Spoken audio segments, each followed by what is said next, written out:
오늘 우리에게 주시는 하나님 말씀은 열왕기상 22장 29절에서 40절 말씀입니다. 이스라엘의 왕과 유다의 여호사밧 왕이 길르앗 라못으로 올라가니라. 이스라엘의 왕이 여호사밧에게 이르되 나는 변장하고 전쟁터로 들어가려 하노니 당신은 왕복을 입으소서 하고 이스라엘의 왕이 변장하고 전쟁터로 들어가니라. 아람 왕이 그의 병거의 지휘관 32명에게 명령하여 이르기를 너희는 작은 자나 큰 자와 더불어 싸우지 말고 오직 이스라엘 왕과 싸우라 한지라. 병거의 지휘관들이 여호사밧을 보고 그들이 이르되 이가 틀림없이 이스라엘의 왕이라 하고 돌이켜 그와 싸우려 한즉 여호사밧이 소리를 지르는지라. 병거의 지휘관들이 그가 이스라엘의 왕이 아님을 보고 쫓기를 그치고 돌이켰더라.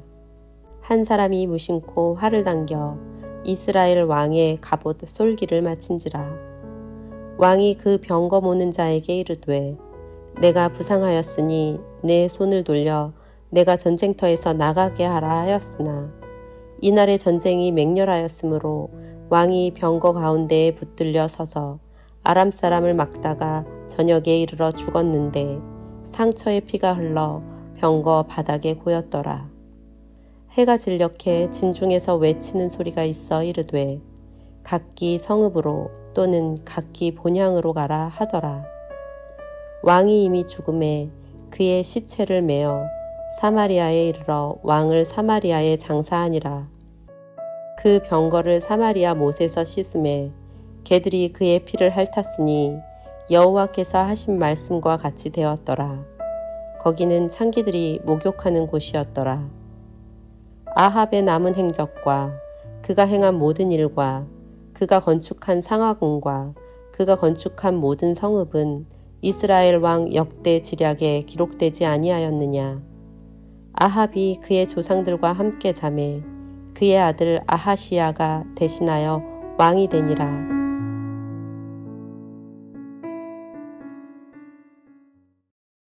열왕기상의 마지막 장인 22장은 아합이 받을 심판의 이야기로 채워져 있습니다. 22장에는 아합이란 이름이 별로 언급되지를 않습니다. 아합을 그냥 이스라엘의 왕이다, 즉 북이스라엘의 왕이라고만 표현을 합니다. 그 대신에 남유다의 왕은 그의 이름인 여호사밧을 계속해서 언급합니다. 그 이유는 여호사밧의 뜻이 하나님께서 심판하신다로서 이 모든 내용이 아합의 심판을 향해 가고 있다는 것을 강조하기 위해서입니다. 오늘 본문의 첫 절인 열왕기상 22장 29절을 보겠습니다. 이스라엘의 왕과 유다의 여호사밧 왕이 길르앗 라못으로 올라가니라. 이처럼 아합의 이름을 쓰지 않고 이스라엘의 왕이라고만 쓰고 있고 대신 유다 왕은 꼭 여호사밧이라고 표현하므로 지금 아합이 아람과 전쟁을 벌이기 위해서 길르앗 라못으로 올라가고 있는 것이 여호사밧, 여호와께서 심판하신다, 그곳으로 향해 가고 있다는 것을 보여주고 있는 것입니다. 아합은 분명 마지막 순간까지 멸망의 길로 가지 않을 기회가 있었습니다.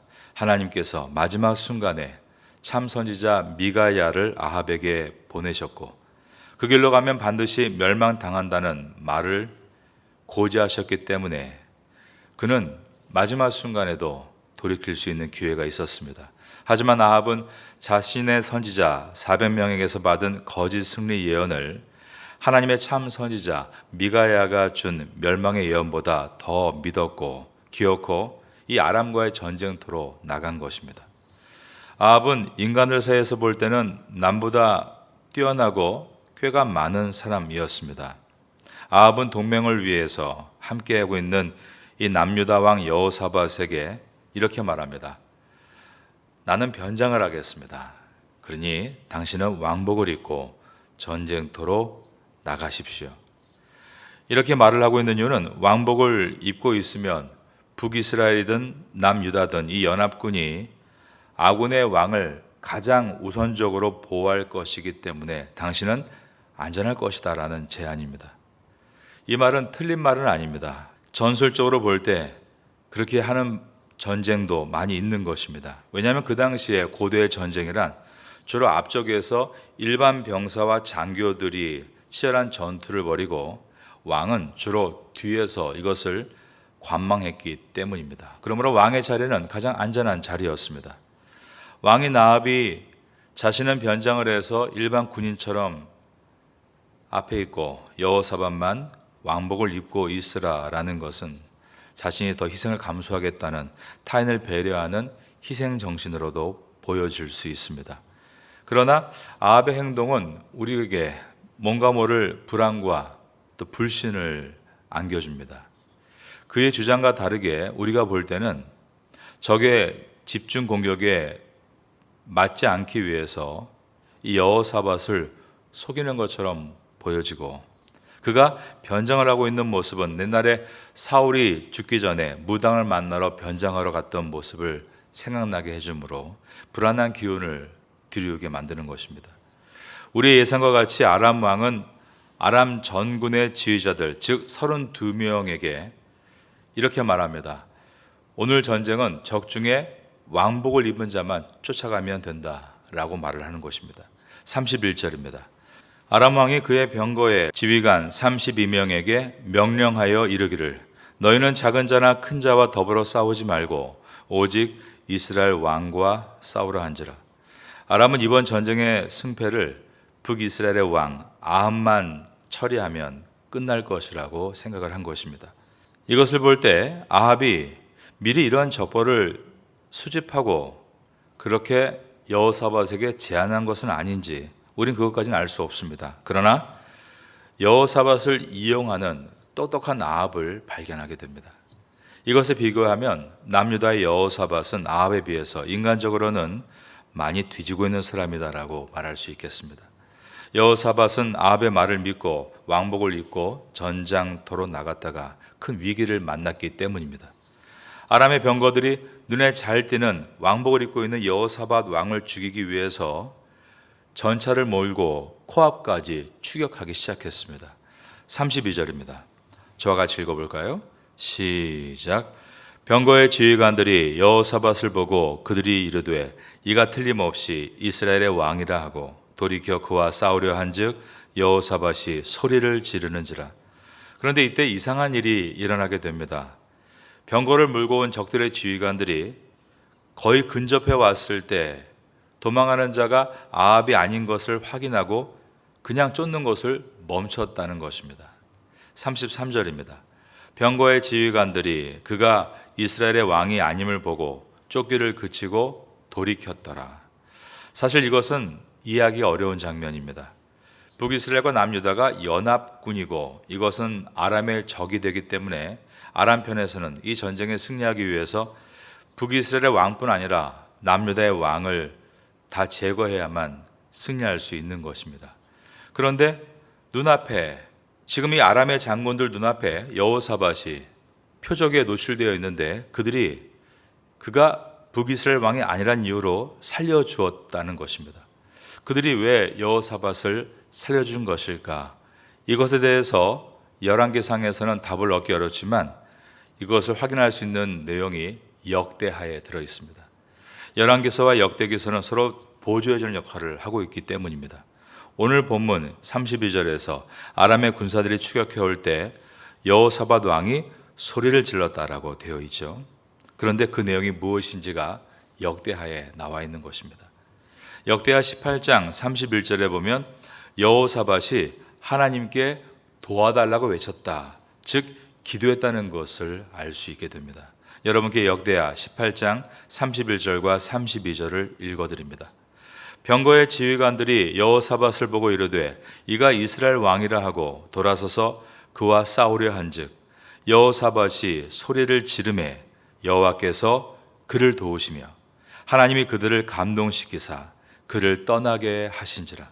병거의 지휘관들이 그가 이스라엘 왕이 아님을 보고 추격을 그치고 돌아갔더라. 여기에 보니까 하나님께서 그를 도우심으로 이러한 놀라운 기적이 일어났다라고 되어 있습니다. 병거를 끌고 추격해오던 적 지휘관들이 추격을 멈추었던 이유가 하나님께서 여호사밧의 간절한 기도를 들으시고 적 지휘관들의 마음을 감동시키셔서 멈추게 하신 것입니다. 여호사밧의 사건은 남에게 속아서 죽음 직전에 놓여 있다 할지라도 하나님의 능력으로 살아날 수 있다는 것을 보여주었습니다. 그런데 반대로 아합은 남을 속이고 죽음과 멀어져 있음에도 불구하고 하나님의 능력으로 그는 죽음의 심판을 맞이하게 됨을 보여줍니다. 34절을 보겠습니다. 한 사람이 무심코 활을 당겨 이스라엘 왕의 갑옷 솔기를 마친지라. 위에 있었던 여호사밧을 추격한 사건은 오늘날 탱크라고 말할 수 있는 최첨단 병기가 왕을 추적한 내용이었습니다. 무인 드론과 최첨단 미사일로 이 여호사밧 참수 작전을 감행했지만 하나님께서 막으심으로 이 여호사밧이 살아났습니다. 그런데 34절의 이 사건은 그러한 최첨단 무기로 조준사격을 하는 특공 작전도 아니고 일반 보병들이 그냥 고개를 파묻고 서로에게 마구 총질을 해대는 평범한 전투 현장을 보여줍니다. 그런데 아람의 한 이름 없는 병사가 활을 당겨 저편으로 쐈는데 이것이 공교롭게도 아합에게 명중하고 그에게 치명상을 입힌 것입니다. 34절은 심지어 그 이름 모를 적이 무심코 활을 당겼다라고 기록하므로 아합이 아무리 똑똑하고 잔꾀를 쓰고 스스로 계산해서 살아남으려 해도 대충 무심코 당긴 활 시위에도 그 활이 정확하게 아합의 몸에 맞으므로 그가 그 죽음을 벗어날 수 없었다는 것을 보여주고 있는 것입니다. 남유다 왕 여호사밧은 아합의 간계에 놀아나는 어리석음을 보여주었습니다. 하지만 살려달라고 하나님께 기도하자 적 장수들이 모는 최첨단 전차 부대가 추격해도 여호사밧을 죽일 수가 없었습니다. 그런데 북이스라엘 왕 아합은 간계를 써서 연합국의 왕을 위기로 몰아넣고 자기는 살 거라고 생각했지만 적의 장수도 아닌 이름도 없는 무명의 한 군인이 그것도 조준해서 온 것이 아닙니다. 무심코 당긴 활에 맞아서 그는 죽고 마는 것입니다. 이것은 아무리 우리가 똑똑하게 머리를 굴려도 하나님 앞에 범죄했다면 심판을 피할 수 없다는 것이고 우리가 비록 그렇게 뛰어나거나 똑똑하지 못해도 하나님 앞에 온전하게 서 있다면 살 수 있다는 하나님의 교훈입니다. 아합은 병거를 모는 부하들에게 말합니다. 내가 지금 부상을 당했으니 나를 이 전쟁터에서 나가게 해달라. 그런데 전쟁이 너무 치열해서 이 병거가 전쟁터를 빠져나가지 못했습니다. 적들은 아합이 보통 군사의 옷을 입었기 때문에 그가 북이스라엘 왕인지도 모릅니다.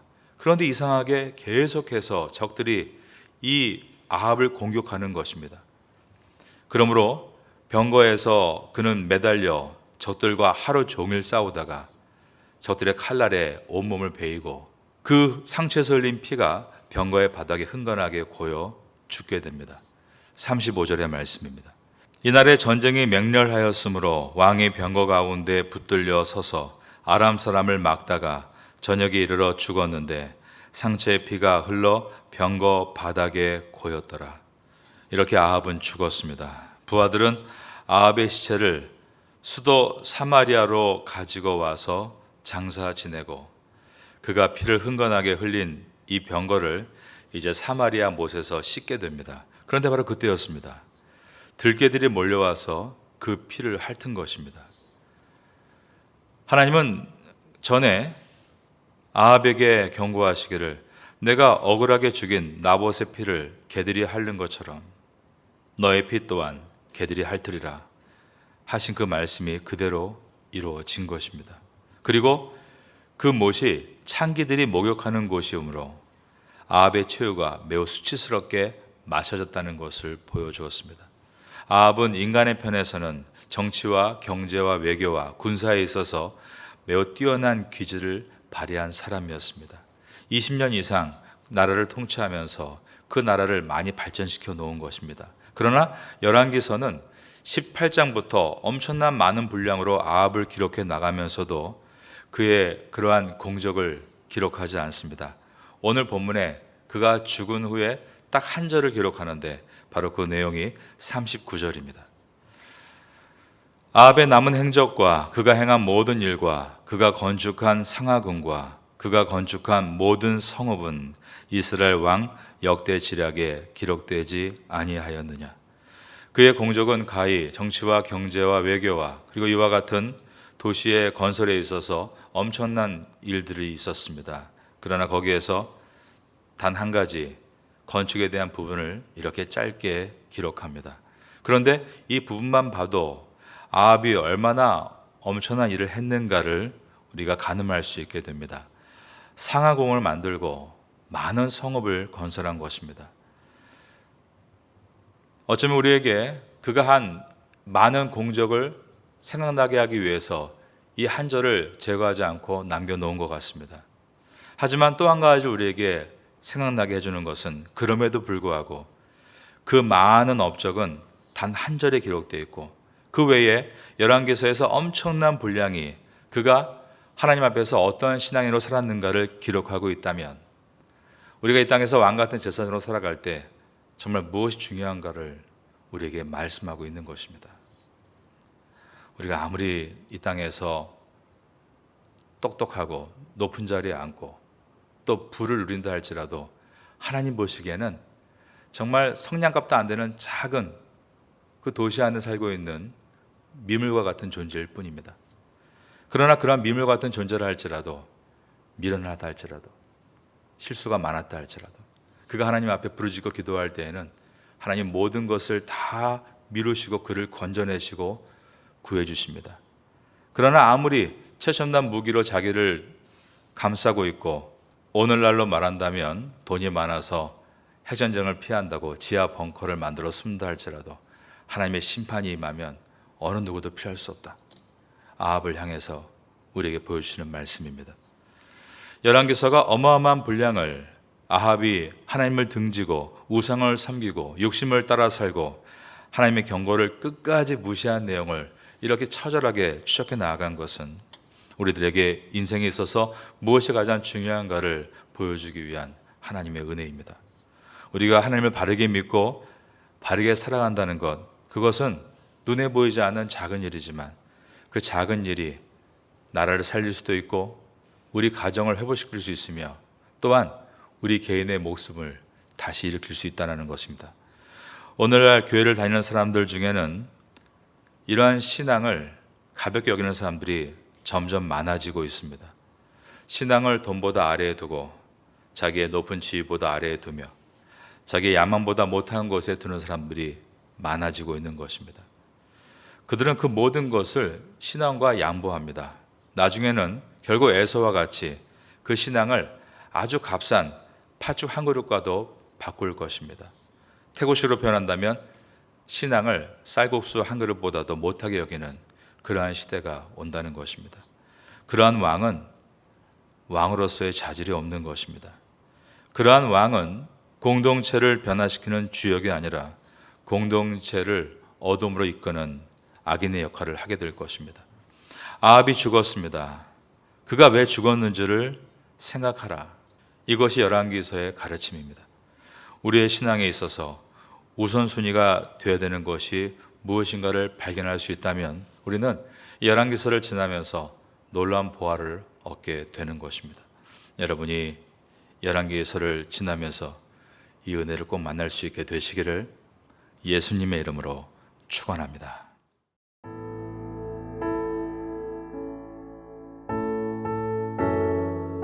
지금은 함께 기도하는 시간입니다. 5월의 공동 기도 제목은 첫째, 주일에 온 가족이 함께 예배드리는 믿음의 가정 되게 하소서. 둘째, 출퇴근 때마다 부부간에 부모 자녀 간의 축복의 언어가 오가게 하소서. 셋째, 소외되고 어려운 이웃들에게 주님의 따스한 위로가 임하게 하소서. 넷째, 5월 19일 레위인의 날, 26일 제9차 장애인 가족 초청 행사를 잘 준비하게 하소서. 말씀을 붙잡고 기도하는 귀한 시간 되시기를 소망합니다.